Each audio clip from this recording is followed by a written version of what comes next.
Have you ever caught yourself talking out loud when no one else is around? Maybe you're rehearsing a conversation, working through a problem, or just thinking out loud. Today, we're diving into the psychology behind self-talk. Is it normal to talk to yourself? What does it say about our minds? In this video, we'll explore why people talk to themselves, what science says about it, and whether it's something to be concerned about. Let's start by understanding what self-talk actually is and why it's more common than you might think. Self-talk refers to the act of speaking to oneself, either out loud or silently in your mind. It can be as simple as reminding yourself not to forget your keys or as complex as talking through a difficult decision. Psychologists consider self-talk a normal cognitive process that helps us organize our thoughts, plan actions, and manage emotions. It's not just about talking out loud, internal dialogue counts too. Understanding this distinction is key to appreciating how self-talk fits into our everyday mental routines. You might be surprised to learn that almost everyone talks to themselves at some point. Studies show that self-talk is a universal behavior, cutting across age, culture, and personality types. Children often talk to themselves as they play, and adults use self-talk to motivate, comfort, or guide themselves. In fact, research suggests that self-talk can occur several times a day, whether we're aware of it or not. So if you find yourself chatting with yourself, you're definitely not alone.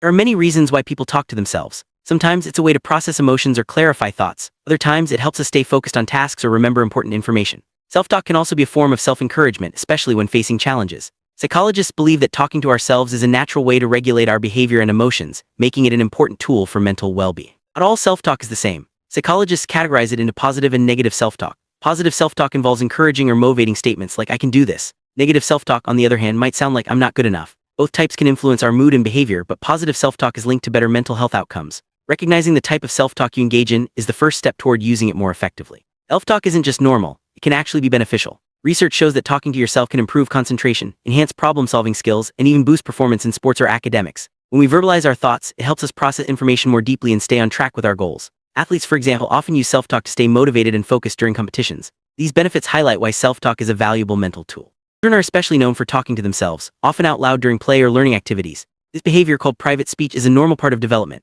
It helps kids practice language, solve problems, and regulate their actions. Psychologist Lev Vygotsky believed that private speech is crucial for cognitive growth, as it allows children to guide themselves through new tasks. So when you hear a child talking to themselves, it's a sign of healthy development.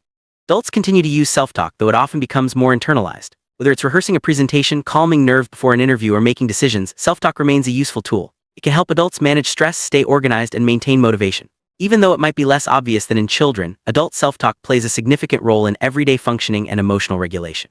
While self-talk is usually harmless, there are times when it might signal something more serious. If self-talk becomes distressing, involves hearing voices that others don't, or interferes with daily life, it could be a sign of a mental health issue. In such cases, it's important to seek professional help. For most people, though, talking to oneself is a normal and healthy behavior.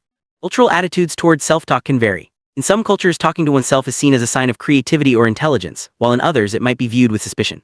Despite these differences, research shows that self-talk is a universal phenomenon. Understanding cultural context can help us appreciate why people might feel embarrassed or comfortable about talking to themselves in public. Many successful people have admitted to talking to themselves. From athletes to artists, self-talk is often used as a strategy for motivation and focus. For example, tennis champion Serena Williams has spoken about using self-talk to stay positive during matches. These examples show that self-talk isn't just normal, it can be a powerful tool for success. Self-talk can also fuel creativity. When we talk through ideas out loud, it helps us explore new perspectives and solutions. Writers, artists, and inventors often use self-talk to brainstorm and refine their work. This process allows for greater flexibility in thinking and can lead to innovative breakthroughs. So if you find yourself talking through creative ideas, you're in good company. If you want to make the most of self-talk, try to keep it positive and constructive. Replace negative statements with encouraging ones and use self-talk to set goals or solve problems. Mindfulness can also help you become more aware of your inner dialogue. By practicing healthy self-talk, you can boost your confidence and emotional well-being. If your self-talk becomes overwhelming, distressing, or includes hearing voices that others don't, it's important to reach out for support. Mental health professionals can help determine if there's an underlying issue and provide guidance. Remember, most self-talk is normal, but it's always okay to ask for help if you're concerned. In summary, talking to yourself is a normal and often beneficial part of being human. It helps us think, plan, and manage our emotions. Whether you're giving yourself a pep talk or working through a tough decision, self-talk is a valuable tool. So next time you catch yourself chatting away, remember, it's just your mind's way of helping you navigate the world.